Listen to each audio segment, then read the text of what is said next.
Good evening, everyone, and thanks for joining us for the public meeting for the Calf Canyon and Hermit Peaks fire for June 10th. It's been a good couple of days since we talked. We're at 319,841 acres and showing 67% containment on the fire. There was a new start up in the Carson National Forest today called the Midnight Fire, and we're sending resources, air support to go up and help them out on that situation. And Jason Coyle from the North Zone will be talking to you about that a little bit. We did get some light rain over here on the uncontrolled lines of the fire yesterday, just about 4/100ths of an inch, just that one we were hoping for, that nice lighter stuff. So a little bit of that manna from heaven we were talking about. So our problem child here has been sleeping for a couple of days, a few days with the weather we had and a little bit of rain, but he's gonna wake up, he's gonna get moving. And our fire behavior analyst and incident meter, sometimes I call them FBAN and IMET, right? Fire behavior analyst and incident meteorologists will be able to speak to you about all that when we see a lot more red coming up on that weather matrix as we're coming for. Just a reminder about the suppression repair request forms for anybody that needs crews to be able to come in and help do repair work on your property that's a result of damages that were done in the efforts to suppress the fire.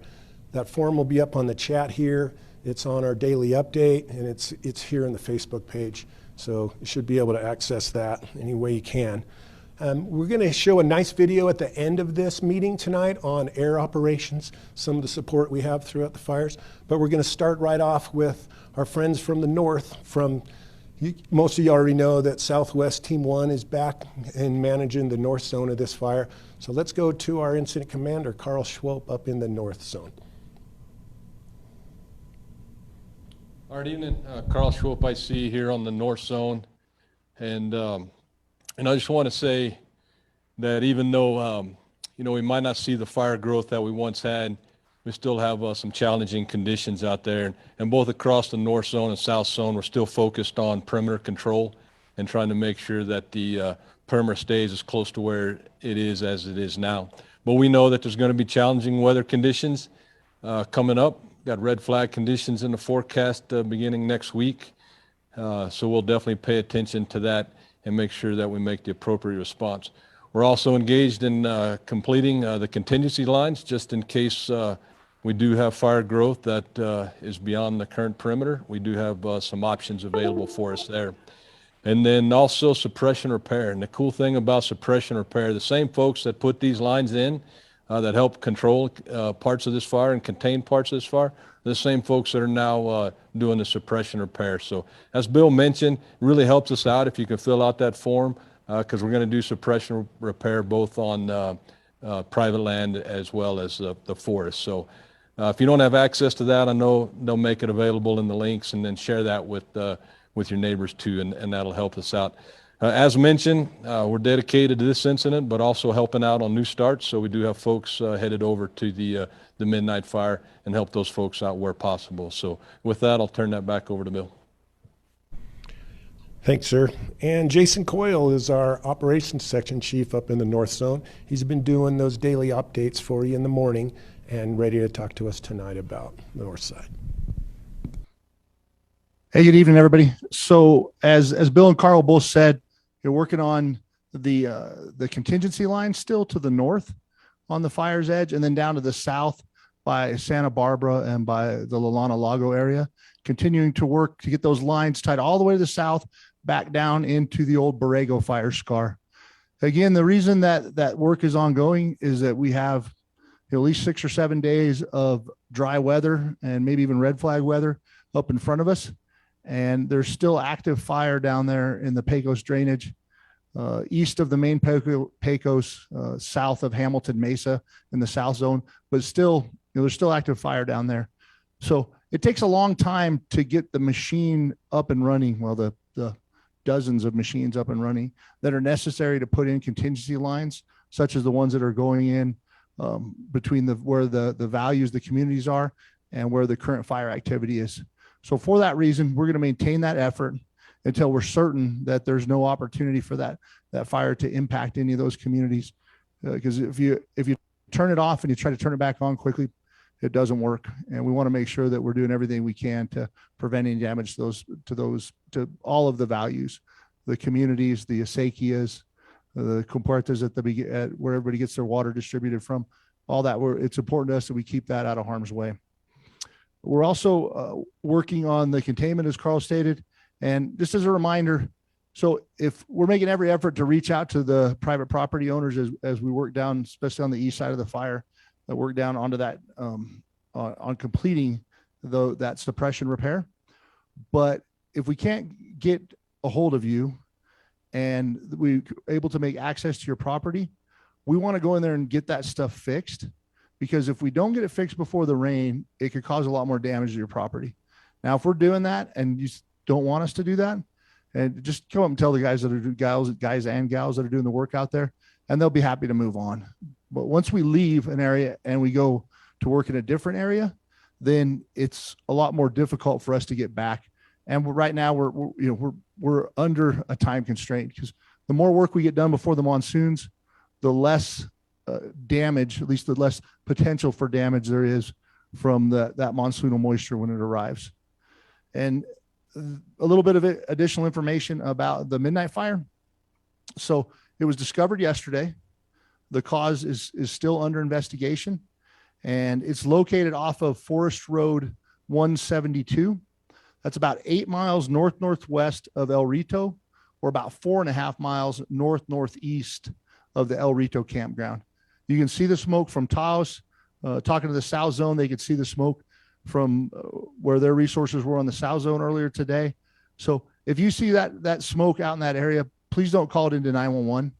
There's been a lot of 911 calls, and it puts a strain on the system and makes it where if you're having an actual emergency, that you may be unable to get through. So we'd like to try to avoid that if at all possible. A little bit more about the fire. Last report, it was 100 acres, 0% contained. There's 200 personnel on the incident. We have also sent ground resources from the North Zone to assist, along with aviation resources. And there's no evacuations, and there's no imminent structure threat at this time.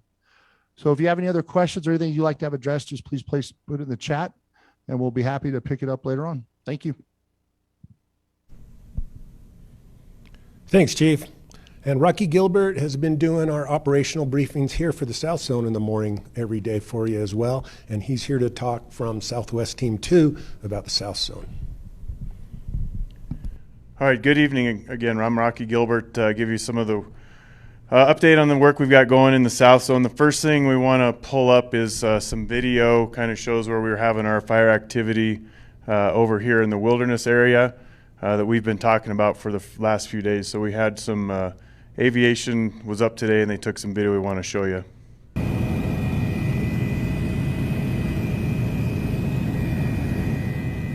So that first shot is kind of over an area we've been referring to as Mora Flat. This is looking to the east. The Mora River is down below. The fire is all east of the Mora River, and then off to the right side of the screen there, that would be near the Trompas drainage over there, which would be the south side of where that smoke is. So that's where we've been focusing a lot of our resources over the last couple days, using, you can see right there, helicopter that are working out of our mobile retardant bases, working to just check that fire and make sure that it's not going to spread across the river. There was one spot that they did have today, but they had resources on scene. They were able to keep it at a fairly small size. So again, that is working over in this country here, up in the Pecos wilderness in our division, India.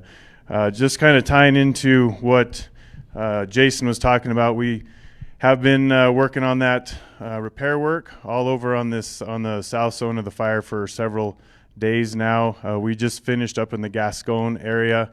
We're moving mostly down into the Mineral Hill and San Geronimo. This country in here is where all of our repair groups are going to be from here moving forward. And the same thing, we're running across some private property that has lock gates, or if they have a gate that's closed and says no trespassing, our folks are are moving along. If we see access, we'll go try to repair the stuff that we can see and get to on other private property. But if you happen to have a property like that and want the repair work done, we're more than happy to come do it.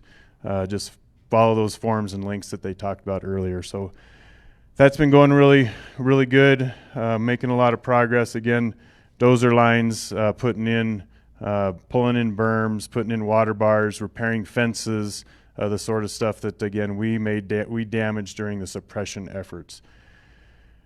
Moving over onto the west side in our branch 15, so this is all the country that's above the Pecos River Valley.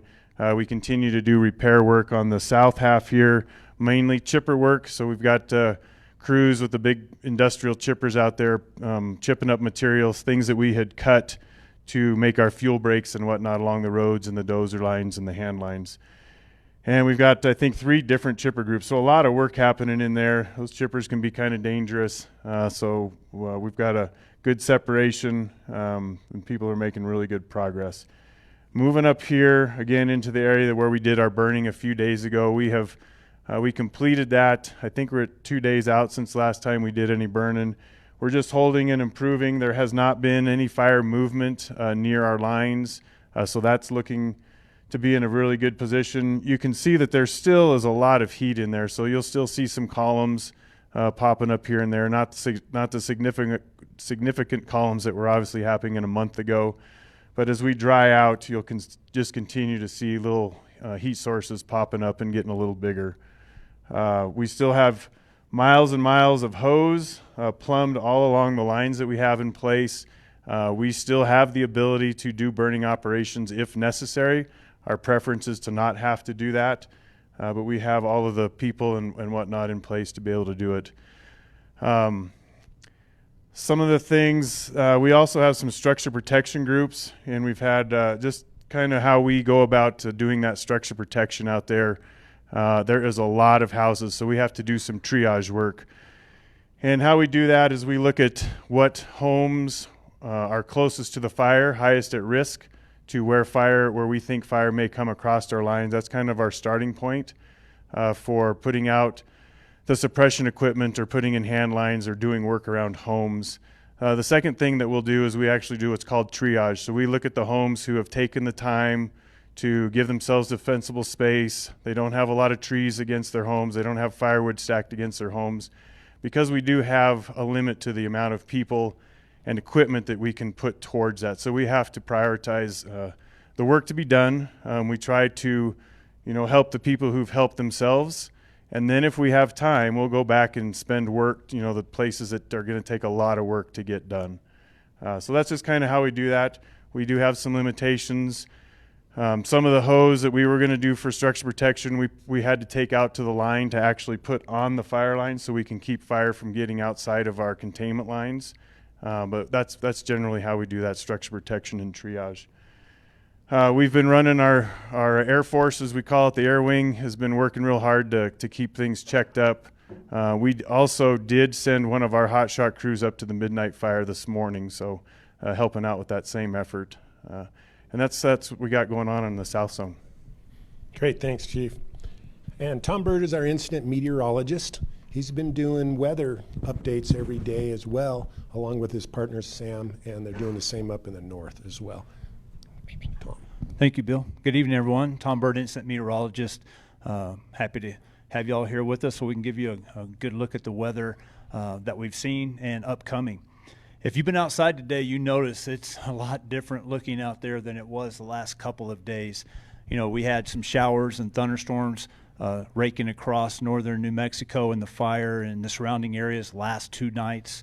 And today you go out there, a lot of sunshine, and we did get some clouds, but they were that flat, fair weather cumulus cloud, a lot drier. So, a couple of days ago we had a really strong push from the east, brought that Gulf moisture in, and that gave us our first shot. And then we had southerly winds yesterday. It gave us our second shot at showers and thunderstorms. And Bill already mentioned we did get some precipitation over this critical area right there where all the heat is yesterday afternoon. And not a lot, but it was helpful because it brought those relative humidities up. But what happened last night? a lot of northerly winds pushed south across the fire, and it took that moisture and shoved it back south of us, so now we're back into a drier regime. So we're going to go over to the monitor here, and this gives us that 48 hours of precip across the entire state. Probably hard to see some of these numbers, but most of these numbers are pretty small, meaning we didn't get a lot of meaningful precipitation in most of the areas that we probably needed. But every fire scar across the state did get some precip, at least, even ours, like we said. You know, just a couple hundredths in most areas across the area. So, you know, it's just a very short, brief, moist interlude within this typically dry fire season. So not a lot of rain the last 2 days, but still some helpful rain. So let's go on next slide. And if you zoom in over here, what I said was today we got those north winds that push the moisture south. And you can see that here on the satellite, because over northern half of New Mexico, not a lot of cloud cover. That indicates that that moisture south. And you look to the south, that's where we see the buildups, the showers, and the thunderstorms that are in progress now. I just captured this about 30 minutes ago, so you can see we're much drier. And this is where the fire is. And we've been mentioning the new start up on the Carson to our northwest. This is it right here, that little orange blip right there. That's the heat signature as seen by the satellite right there. So that's where that one is. So now let's talk about the next couple of days. That moisture that's to our south, well, we're going to start seeing a more southerly component tomorrow. What that's going to do is take some of this moisture that we pushed out and bring a little bit more of it back towards us. So for the next 2 days, tomorrow and Sunday, what that means is we'll have just enough moisture, just a thin sliver of moisture aloft, that those flat clouds we saw today will be thicker the next couple of days. A couple of them may be able to develop into a shower, even a thunderstorm. Thunderstorm always means lightning, and the problem with these is they're not going to produce much, if any, rain. They're going to be very high base, so any rain that falls out of these will evaporate before they hit the ground. So if we get lightning, it'll come without rain, and that's where we often get a lot of starts. So we're in that time of year where we're starting to get moisture to come in, but not enough to produce a lot of wetting rain. So this is when we start to see the threat of dry lightning start to come up. And so that's what we'll see the next couple of days across a good portion of the state, including right here where we're at. We get into Sunday and Monday. What we're seeing here with these pink blobs is areas designated as critical fire weather conditions. And it does cover right here where we're at, meaning that we're going to be exceptionally dry, exceptionally warm, and windy, and also unstable. Those four things in combination is what creates all these tough conditions weather-wise that we've been seeing for the whole 2 months that we've been here on this incident. So, you know, we're thinking, oh, fire season, you know, we've been on this for 2 months, fire season's got to be behind us. Not true. The peak of fire season isn't for another 2 weeks on average. So we're still ramping up into that, and we're still well within the time that we're typically this warm and dry and seeing these kind of conditions. So let's go to one more last slide. So this is the matrix, and I put this picture on here just because Sam told me to, the other I met here. He said, you got to talk about this. So just real quick, these are incident remote automated weather stations. We now have, is it 7? 7 of these on our fire. 5 of them that we brought them in from Boise, Idaho, and we have them placed around the fire so that when we're here at ICP in Las Vegas, we know 24 hours a day, 7 days a week, every 15 minutes, what's happening on the fire. It really helps give us situational awareness, and we can put out alerts and warnings and all that kind of stuff, updates for all the folks out there in the field so they know what's happening. So let's talk about the matrix real quick, and we'll get through the week. Here's tomorrow. This number right here, 84, doesn't sound that hot, but that's at 9,000 feet. Down here in Las Vegas, down here in the valleys, we're going to be 95 to 100. Record temperatures tomorrow. We have this huge dome of high pressure settled right on top of us. That really heats the area up. Makes for lighter winds. That's a good thing. Winds, you know, when you see these, you think kind of strong, but up on the ridges, this is a pretty light wind for what we've been seeing. But really low relative humidity, so warm, dry, somewhat breezy. Not critical because we just don't have the wind speeds, but something to watch out for our guys out there, our guys and girls out there, because it's going to be exceptionally warm, exceptionally dry. So that brings up, dehydration issues. So the safety of the folks out in the field. So these are the 2 days where you see we have some chance of that shower and thunderstorm with mostly dry lightning. We get into that Sunday, Monday, Tuesday period. That's when you see these winds really come up. What happens is that big ridge that's making us so hot moves off to the east. A trough moves in from the west. That's the pattern that's brought all of these strong winds that we've seen over the fire for the past 2 months. And so we're going to go right back into that strong southwest wind pattern with continued warm temperatures and exceptionally dry conditions. So we're moving back into that period, like I mentioned before, where we're getting back into critical fire weather. And Carl Swope up north started out with letting you know that's what we're going to do. At the end of the week, we see that we're going to start seeing a little bit of that southeasterly flow. That will bring some Gulf moisture back into the area, and we'll start to moderate those conditions. Don't expect to see a whole lot of storms, a whole lot of rain, but we'll start to move up that relative humidity. The winds will come down, temperatures come down, and we'll start to get back into more manageable weather. So that's what the weather looks like for the next week. Thank you. All right. And Dan Pearson's going to tell us what this big change in weather is going to have impacting on the fire's behavior. Hey, good afternoon, everybody. Dan Pearson, Fire Behavior. So first off, I'm going to take a look at the matrix. Normally, when you look at something like this, it's like, wow, look at all the oranges and reds. That's terrible. Oh, gracious, we're back into it. I'm actually pretty happy to see this, and it's not just because I'm an odd person. One, we have west, southwest, southwest, southwest, southwest. So first off, we have predictable winds. With predictable winds, we know where the fire really wants to go. Also, we have high temperatures, low humidity recovery, and high hains. You might be wondering, why is this good news, Dan? Well, I'm glad you asked, and I'm going to tell you about it. So basically, we have two areas of heat. Everything is on the west side. It's on a western aspect. So westerly winds, the stronger they are, the more it's pushing all this heat back up slopes, so the slower the fire actually goes. Additionally, one of the things or at least I really worry about, and I know some of the operations folks really worry about it as well, is what we call a dirty burn. And so especially up here in the higher elevations, subalpine fir, mixed conifer, you don't end up with a carpet of black. Green trees with just a nice black, everything's burned to ash on the forest floor. It's really dirty. You'll have like a 10-foot area that has some partially burned fuels and punky logs that are smoldering, a couple torch trees 20 yards away. It's just really inconsistent. The drier it is for the longer period and the higher the hains for instability, the less humidity recovery we get overnight, the more completely this will burn. You might be thinking, well, that's not what we want. This is our critical watershed. We don't want this to have a really complete burn. Yes, you do. And I'll tell you why. So right now, under these moderated conditions, the fire, I believe, is on May 21st, when you had a backdoor front that pushed this over the crest in these two areas. So that was an easterly wind, 15 days ago. And since then, it's just been very slowly backing down slope. It's been more consistent up here in the Trampus burn scar, where it's been burning essentially log to log, cleaning it up, cycling nutrients. So it hasn't been torching trees, except in very small, isolated areas. It's just burning log to log, burning down to the flats.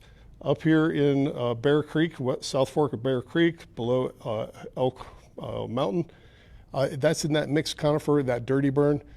So when we have these kind of conditions, even those little isolated pockets of heat will slowly keep filling in. The logs burn out, they burn through a lot of the litter and the duff, but it's slow. It's isolated torching just because of ladder fuels. And what I'm talking about there is you have a tree standing up on the ground, and instead of a bunch of branches laterally reaching out from like 15 feet up, creating a canopy that you can have a picnic under or take a nap. Not that I do that on the fires. But the ladder fuels, you have branches all the way to the ground. So think of evergreens like a Christmas tree. And so there, the surface fire can move laterally, light those branches. That initiates a fire that goes up the length of the tree, torches it, throws spot fires and embers all over the place. So that is just how that fuel type naturally burns. But because it's on this western aspect with a west wind pushing upslope, it slows it down. And because it can burn all night under moderated conditions with this low relative humidity, it'll just slowly keep filling in and moving down slope. So it's actually cleaning up the forest floor, and it's not like what happened in 2002 where the fire initiated at the base of the slope, made a big run upslope in the Trampus, which is why it's that high severity stand replacement fire. This is the opposite. This is starting at the top of the slope, working downslope, and now that we have like 5 or 7 straight days of this, then it gives an opportunity to really clean it up and move it downslope closer to control lines in a slower, more controlled manner. So I'm actually kind of excited to see this. I'd be a lot more concerned if we had a strong south or north wind. So with that, that's pretty much it for fire behavior. You'll see some additional smoke in the next few days, but it's actually a good thing. With that, have a safe night, and I'll talk to you later. Dan, whatever happened to your hamburger helper hand pointer that we were using? I'm holding that till Monday for my last briefing. Copy that. I'm really pleased to introduce Peter Hall, who is a resource advisor, to give you folks another perspective on all the important things that are looking at beyond just fighting the fire and protecting this forest. Dan. Good evening. I was asked to say a few words about what resource advisors do. To begin with, I want to let you guys know there's 2 teams of resource advisors, one in the north and one in the south zone. I'm attached to the south zone. A major portion or a big portion of what resource advisors do is repair the damage that was caused by the fire suppression activities. So we have examples of that would be dozer lines, damaged culverts, blocked drainages, damaged gates, and it goes on and on. We have some slides and some examples of this we can run through. Here, fire crew is bringing the soil that was displaced from a dozer to stop the fire back to where it was displaced from, and this will help the grasses and the forbs grow back on this piece of ground a lot quicker than if it was just if there was a lot less soil there. Next. So here's a very similar line. In addition, there's some vegetation that was brought back on the line. This will help to deter any off-highway vehicle traffic in this area, and also dissipate any water that may start to move down this dozer line, even though it's very minimal in slope. Next. Here it looks like a dozer came around the edge of a meadow or down and then went up or down a slope. They probably asked the hand crew to come in here and do this work because they didn't want to bring the dozer back in and do more damage. In the foreground, they're doing the very similar to the last slide, bringing the soil back to where it was displaced from. Up here on the slope, they're doing that in addition to putting water bars in, which are basically mini ditches that help catch the water and dissipate it off of the dozer line that has been disturbed and has no vegetation to help stabilize that soil. Next. This dozer line is a little more intense, several blades wide, and here in the foreground, there's we have a better picture, but there's a water bar, and next. This gentleman's about 6 feet tall, and so that water bar's 2 to 3 feet deep. It's probably put in with an excavator. You can see the boulders and the large woody debris. In places where they expect higher water runoff or heavier rains, they have to be a little more aggressive with the water bars to catch that water and get it off of the dozer line. This slide right here may look like we have a lot of work to do, but we've actually already done the work. These trees were pushed over when the dozer line was put in to stop the fire. And then they came back in, probably with excavators, and pulled these trees back over the line, in addition to putting water bars in. This will help limit the soil erosion and deter any off-highway vehicle traffic. So in closing, I'd like to let everyone know that if you fill those forms out, they've been talked about several times, it will help us do our job. So thank you. Hey, Peter, thanks for taking the time and coming to help educate our folks. I think we all appreciate it. All right, let's go up north to Sergeant Jason Rael with Taos County Sheriff's Department.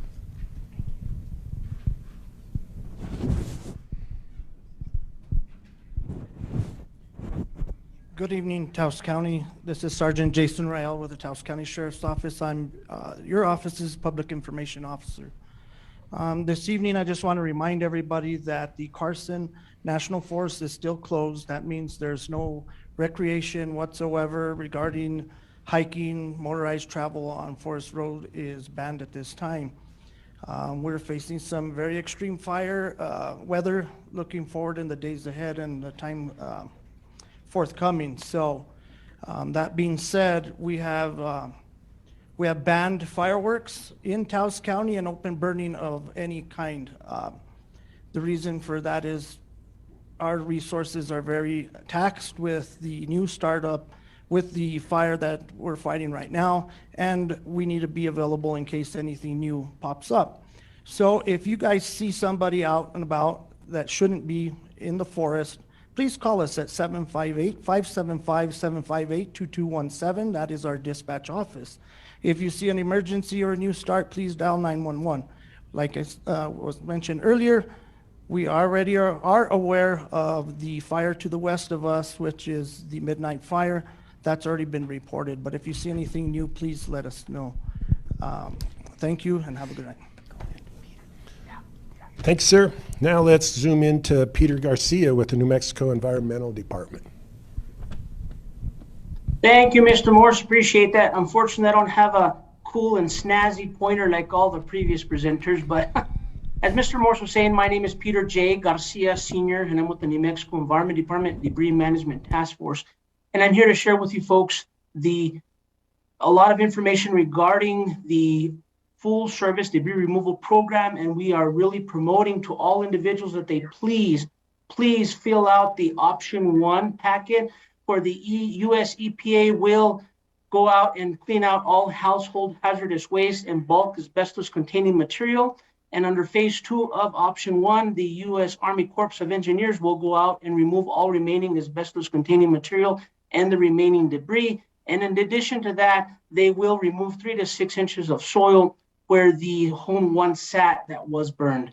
Additionally, they will have certified arborists that will remove all hazard trees in the public right-of-way, and also the hazard trees that may affect or potentially affect the residents within 3 to 5 years. And we're pleading with people to please put that burden on the state and federal government to allow the certified individuals, the folks that actually know how to properly remove all this debris and properly dispose of that. And to let you know, I will be out at several community meetings. First one is tomorrow at the Mora County Complex, beginning at 9 a.m. And I will be handing out the option 1, the right of entry forms, there at the Mora County Complex. And also that begins at 9 a.m. And tomorrow, Saturday, again, I will also be in the afternoon at the La Placita Fire Department in Gallinas Canyon. And that public meeting begins at 3 p.m. And then also on Monday, I will be at the community meeting at Cabo Lucero Fire Department in Cabo Lucero beginning at 6 p.m. And just to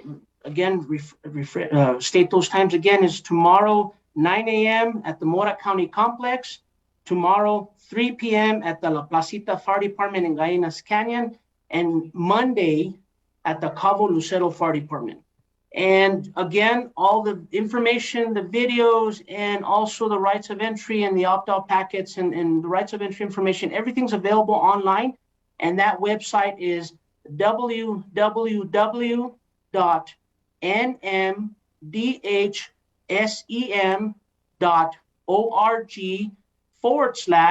2022-wildfires.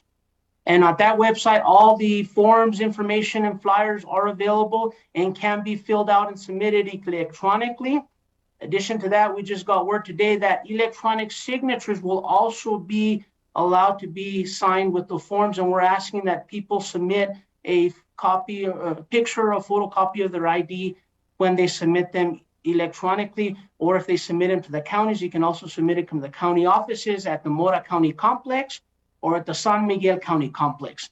There is also a 1-800 number that is available 24 hours a day, 7 days a week, and that number is 1-800-432-2080.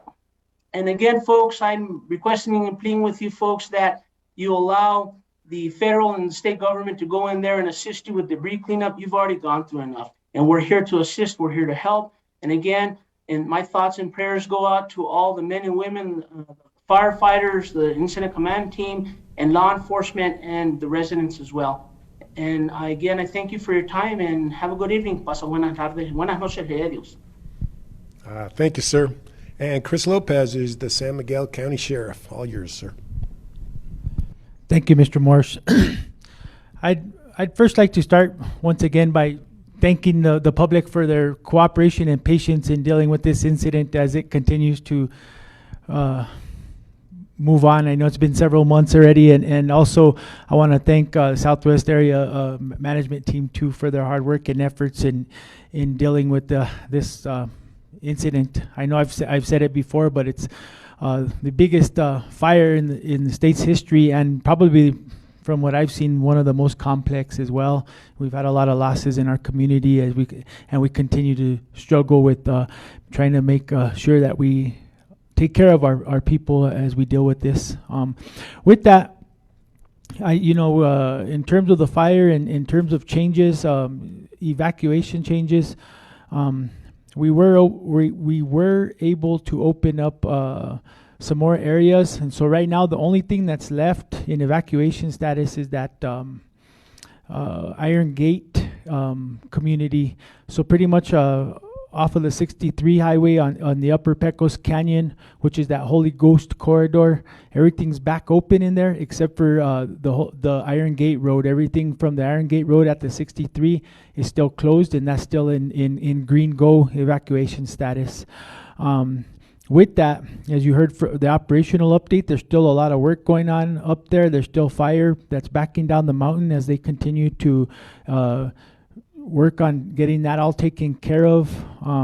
And as you heard from weather, we're going to have some more extreme fire weather that's going to be coming our way. And so we have to be cognizant of that and know that we're still in prime fire conditions, and we have to be keeping an eye on what's actually happening around us to make sure that we're ready to go at a moment's notice. For those that are still in those areas, remember we went from a go status to a set status. So there's a lot of areas in there that are still in a set status, and there's still fire that's burning in some of that unburned fuel that you guys heard about earlier today. So I don't want people to get complacent. I want you to still keep your head on a swivel. As you heard from Taos County, we also in San Miguel have fire restrictions, and we're also still in a situation where we can get more starts. I know there was some talk about possible lightning, so just be aware of all of that. Be aware of all the hazards that are out there that were caused from the fire as well as you return back home. And be aware of the fire personnel that are out there working, and be respectful and mindful of them, so we can keep them safe so that they can get home to their families as well, so we don't have no accidents or no issues like that. It's really exciting to hear that our fire is at 67% containment, and you also heard from the operational update all of the repair work that's going on, which means that the fire's coming to an end in those areas. That's all really good news, and it excites me to know that we're moving on from that in those areas. But also, and you've been hearing from me for several days now, we're also working on on the post-fire flood mitigation efforts, and that's we're very deep into that right now. We're working with all of our partners, federal partners, our state partners, and our local partners to come up with some plans, to come up with some strategies to really try and combat the floods that we might be seeing, depending on what rain or what Mother Nature throws at us in terms of rain and monsoon season. It's looking like a high probability that we are going to get those rains. And what that looks like, you really can't tell, but we do have to prepare for that. And with that, I kind of want to talk about some of the stuff that I've been putting out there. We're really trying to keep our San Miguel County webpage up to date. Not only for the fire and the resources that have been available and are available in terms of that, but also for the flood mitigation and preparedness efforts that we're putting together. And so we're really keeping all of that up to date. Also, the stuff that Mr. Garcia talked about in terms of debris removal, we have all of that on our page as well, and links to all of that stuff to make it a little bit easier for you. Like I told you before, a one-stop shop. We're also creating, I've gotten a lot of requests for maps in terms of flooding and requests of where that might be. I touched on that a little bit. If you live within a flood zone or near a flood zone, with the potential of flooding that we do have, and how big that could be because of the burn severity that we've seen, that could be broad. And so in order to accommodate those requests, we're just getting ready to put out an interactive map, kind of like what we were able to work with the team to put out for our Ready, Set, Go evacuation statuses. That interactive map is going to be similar to that. And what we're going to have on there is we're going to have the burn severity maps that were created by the BEAR team, and that'll kind of let you know the severity of how the fire burns some of that soil in those areas. The higher the severity, the more likely it is we're going to see that water coming off of those areas really hard, and the debris coming off of those areas really hard. We also have our debris flow maps that are going to be included in that. Our E911 addressing, so you can see where your homes are more or less on those maps. And then also the floodplain, and that'll all be interactive, similar to what we have for the Ready, Set, Go evacuation maps. And that should be hopefully up and running by this weekend. So keep an eye out on for that on the San Miguel County web page, so you can start looking at that and get an idea, maybe help you kind of get oriented with what we're looking at and what we're dealing with. And just know that we're only a few weeks out from what our normal monsoonal patterns are, and so we have to continue to prepare for that. Something else we also have on our website is after wildfire nm.org. It's a site that was put together by the state, I believe, EMNRD, if I'm not mistaken. But we have that link on our county webpage. You get on there, and then if you click on the flood part of it, you'll see a link there for flood.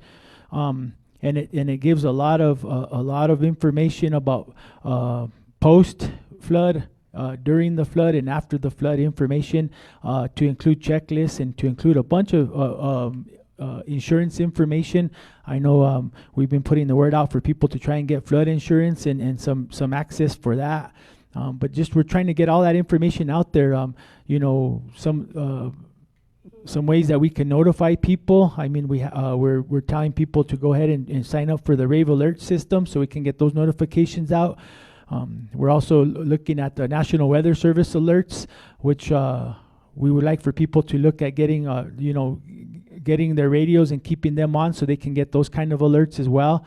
And really going through those checklists that are available on that afterwildfirenm.org site, to include escape routes, to include planning, to include preparation, all the stuff that that you need to get ready for in terms of possible flooding, so you can keep yourself and your family safe. As we start to move through the fire part of this event and start moving into the possible flooding part of this event, I just want you to know that the community the county and all of your governmental agencies. We continue to work hard to try and come up with a plan to try and mitigate some of that effect that we might see, and hopefully continue to move forward and get through this event. I know there's been a lot of questions about sandbags. We put together a mission to create 100,000 sandbags. That mission is currently underway. We have sandbags available at our county yard on, I believe it's 10 Airport Road, if I'm not mistaken. We have also on our we have sandbags at fire stations of San Jeronimo, Cabo Lucero, Sapeo, and La Placita. So we're keeping those as pickup points for sandbags, and we'll continue to refill those points. So as you need them, we'll continue to provide those for you, so you can prepare your properties, your homes for flood mitigation. And really, in terms of planning, we are working with Army Corps of Engineers to really touch on some of those high priority areas and try and again mitigate some of that. But I just want you to know that we are working on a daily basis on really trying to get things together to help you all and help our community get through this. I appreciate the time, and thank you, Mr. Morse. And like the sheriff said, all those interactive post-fire effect flooding maps are going to be on that San Miguel County webpage. All right, I would like to close tonight with a little bit of a video one of our PIOs named Rita Basinger made up about some air operations, which is a compilation of a lot of the different ops that happened over the last 2 months, not just today. And I'll just warn you that there's no audio at the very first minute or so of it until our Air Operations Branch Director, Galen Young, starts speaking. All right, enjoy.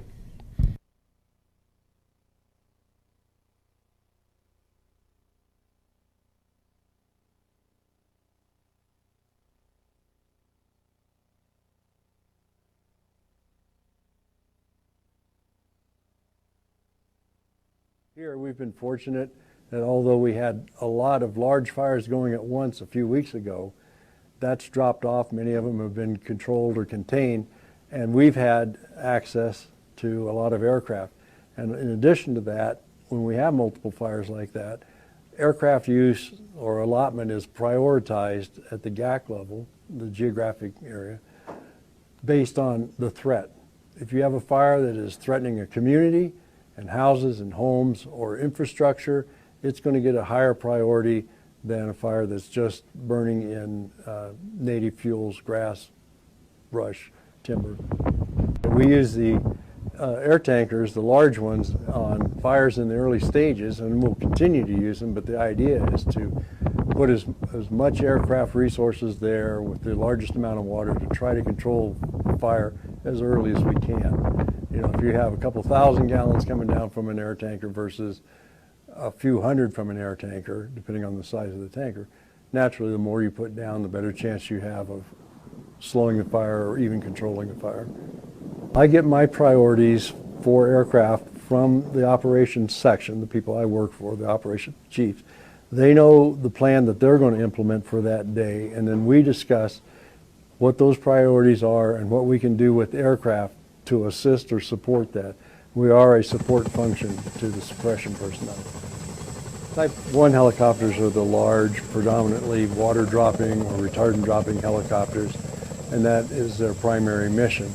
The Type 2 is what we call a medium helicopter, and they have the capability to drop water or retardant from a bucket. They can carry passengers. They can also sling load or transport cargo from one point to another on the fire.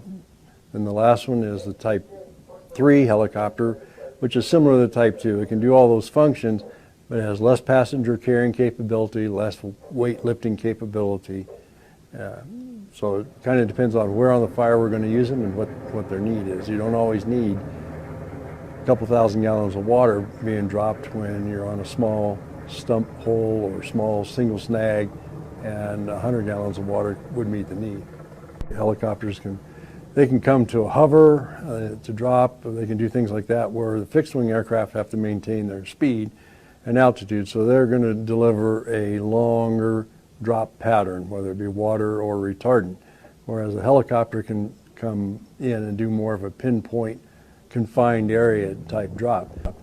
As far as the scoopers, it's availability of a water source when we use them. If we have lakes that they can scoop out of, we can use them, but they're only going to be dropping water out of those ships. Then the fixed wing aircraft naturally carry retardant. All right. We want to wish you all a very safe and happy weekend. Remember that all of those videos that we talked about, all the operational briefings and whatnot, are still happening every day, as well as our updates. And we'll see you again here 6 o'clock Monday night. Thank you.